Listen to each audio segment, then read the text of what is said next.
I'm at a place in my life where I can just objectively appreciate my parents, their struggles. There was Paul in a seersucker suit, which looked so pristine, and a shirt, no sweat, big blue eyes, lots of curly hair, and everything. And I thought, ugh. Paul Newman, Hollywood's golden boy, the perfect husband, the perfect father, the perfect life. Or so the world thought. Behind the red carpets and photo shoots, the Newman household was hiding something darker: secrets, lies, and a truth that would haunt the family for decades. For years, nobody dared to speak.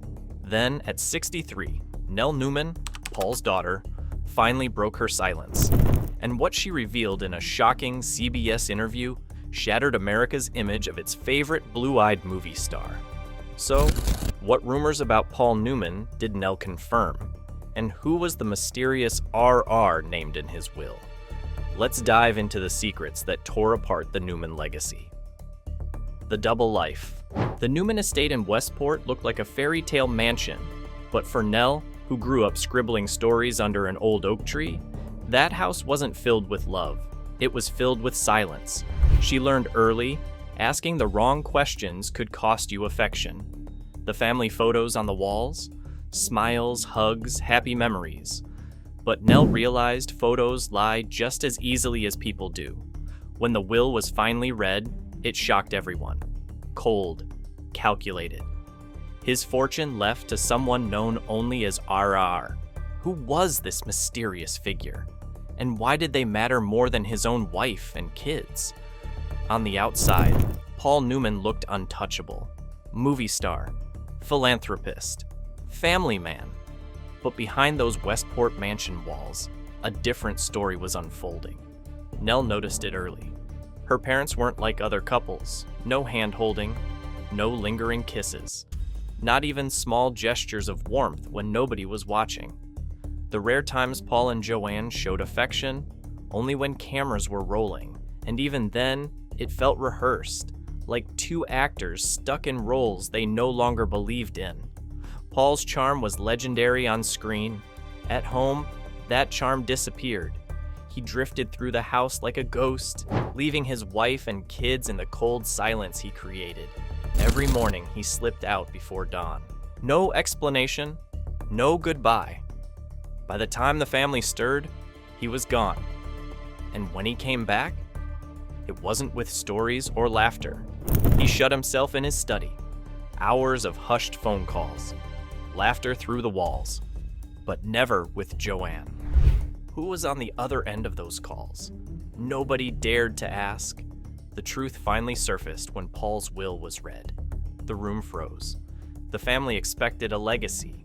Security, gratitude, something. Instead, they got nothing.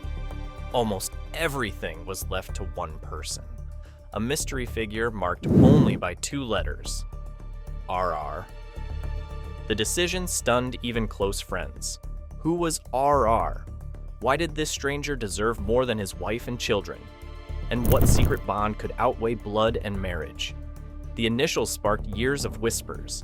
Some pointed to Robert Redford, Paul's longtime co-star and friend. Others hinted at a hidden figure entirely. Whoever RR was, one thing was clear. This wasn't just estate planning. This was Paul leaving behind a coded message about where his true loyalties, and maybe his true love, really lay. The estate, the phone calls, the coldness at home. Piece by piece, Nell realized her father was living two lives. One for the public, and one in the shadows. Joanne's silent suffering. To the world, Joanne Woodward was elegance in motion. Oscar-winning actress, devoted wife, the woman who tamed Paul Newman. But Nell saw the cracks no one else did. At home, Joanne wasn't the radiant star America adored. She was quiet, withdrawn, like a woman holding her breath for decades. Simple things gave her away. The way she pulled her hand back when Nell reached for it at the sink. The way her smile disappeared the second guests left. The way she moved through the kitchen as if she were a ghost in her own home. And the silence. That unbearable silence. When Nell asked, "Mom, are you sad?" Joanne never yelled. She just retreated further inside herself. Not angry, not bitter, just unreachable. Paul's routine only deepened the wounds. He left before dawn, slipping away without a word. Sometimes he was gone for days, and when he returned, there were no explanations, no warmth, only that locked study door and the sound of hushed laughter with someone who wasn't Joanne. Then came the breaking point. Winter 1972. Nell walked into her mother's bedroom and froze. Joanne was on the floor clutching the shards of a broken wine glass, her lips trembling, her eyes red. She kept repeating the same line over and over, like a woman unraveling. Paul lied to me again. Paul lied to me again. And then came the words that cut straight through Nell's innocence. Not every man loves women. In that moment, Nell's childhood shattered. Her mother wasn't just sad. She was drowning in a truth she could never say out loud. From that day on, Nell knew their home wasn't built on love. It was built on silence, and silence is the heaviest burden of all. The photograph. Sometimes the biggest secrets don't come out in arguments.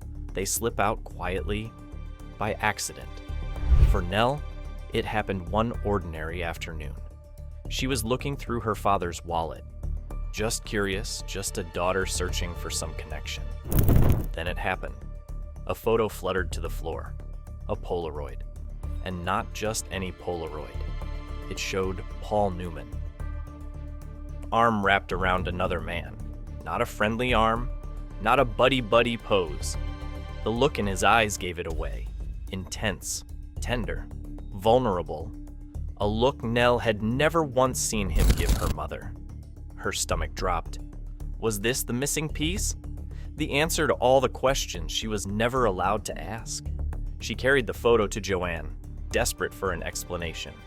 A chance, maybe, to finally break the silence. But Joanne's reaction was immediate. No hesitation, no words. She snatched the photo, ripped it into shreds with trembling hands, and tossed it straight into the fireplace. The flames swallowed it in seconds. The message was crystal clear. This picture never existed. This truth would never be spoken. But Nell couldn't unsee it. That one frozen smile between her father and another man told her everything.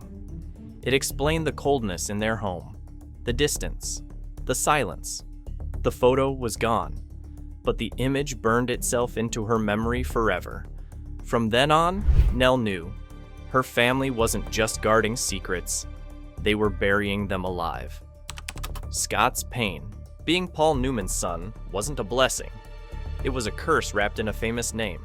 Scott was the eldest, the one expected to carry the torch, the one everyone assumed would have his father's charm, his success, his perfect Hollywood smile. But behind closed doors, Scott saw what the cameras never captured. He saw a mother who cried in silence. He saw a father who looked at strangers with more warmth than he ever gave his own family. He saw a house filled with trophies and Oscars, but not love, and worst of all, he saw the lies. Endless lies. Lies stacked so high they blocked out the sun. Scott craved one thing, his father's approval. But whenever he reached for it, a hug and "I love you," a moment of connection. Paul brushed him off with a smirk, cold, distant, untouchable. The breaking point came in high school. One drunken classmate hurled the words Scott had feared his whole life. Better find out if your dad even likes women before you try to be like him. Something inside Scott snapped. Years of anger, shame, and confusion boiled over.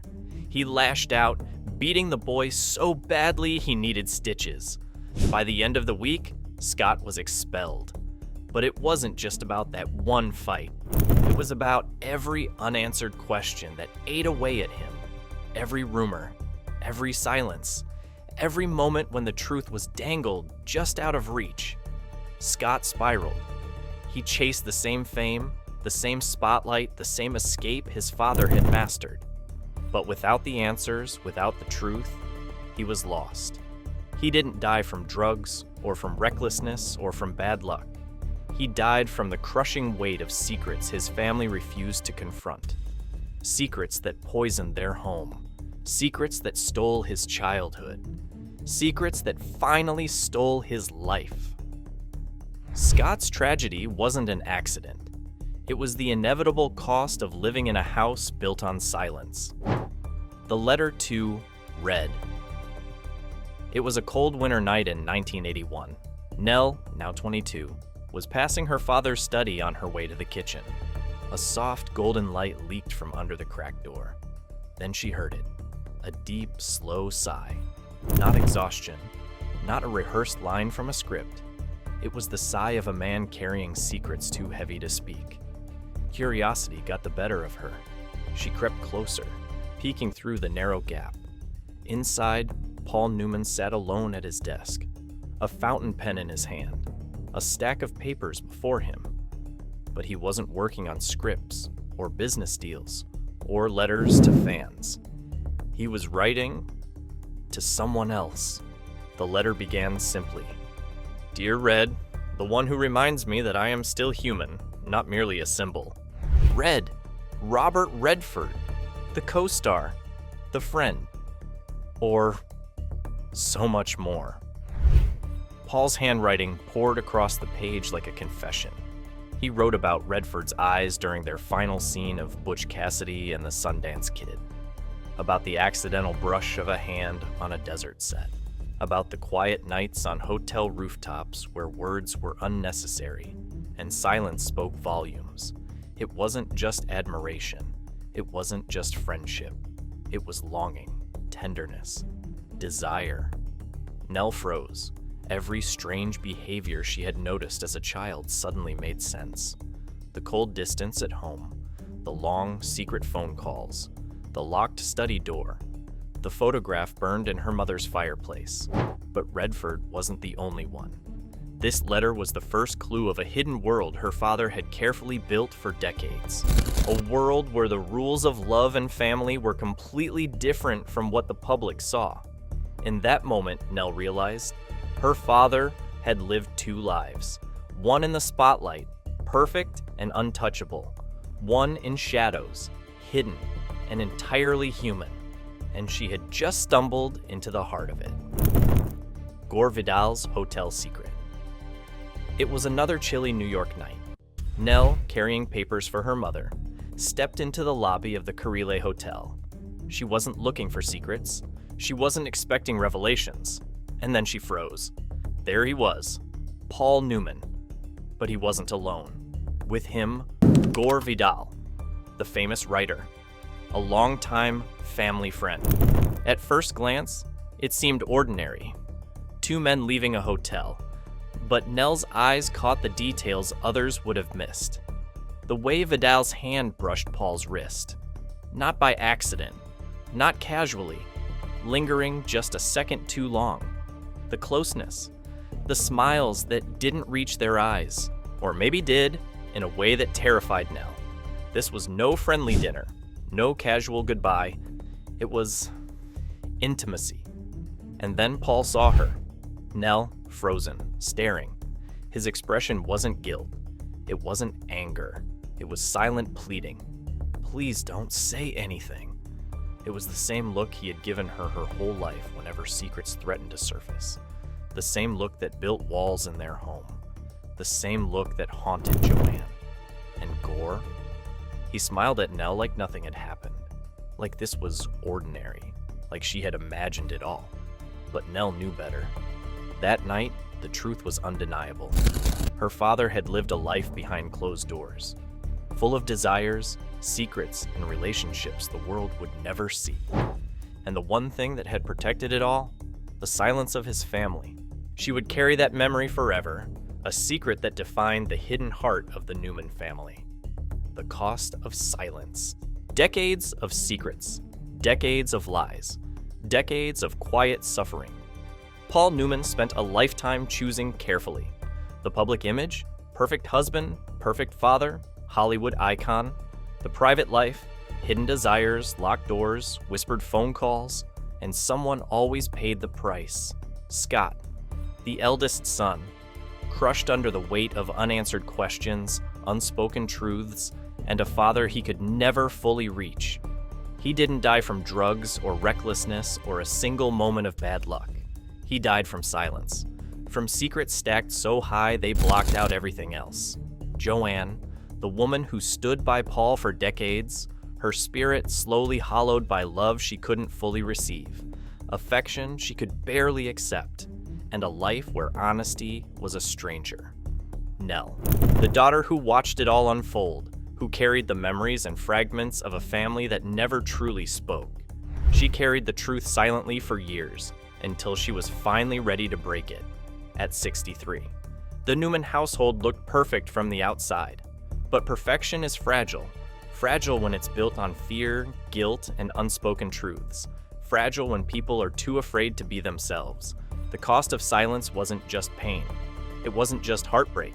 It was a family broken from the inside out. And maybe the saddest part, it didn't have to be this way.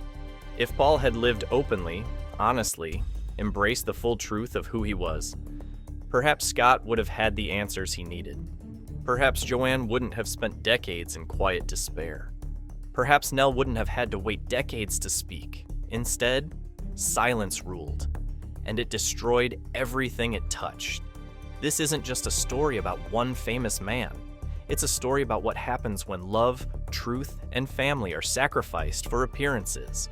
And it's a reminder, secrets may protect in the short term, but in the long run, they exact a price no one can escape. And that's the tragic truth about Paul Newman's double life. But here's the bigger question. Should celebrities be allowed to hide their true selves to protect their careers? Or do they owe honesty to the families who suffer in silence? Tell us what you think in the comments. And don't forget to like, share, and subscribe for more untold Hollywood stories.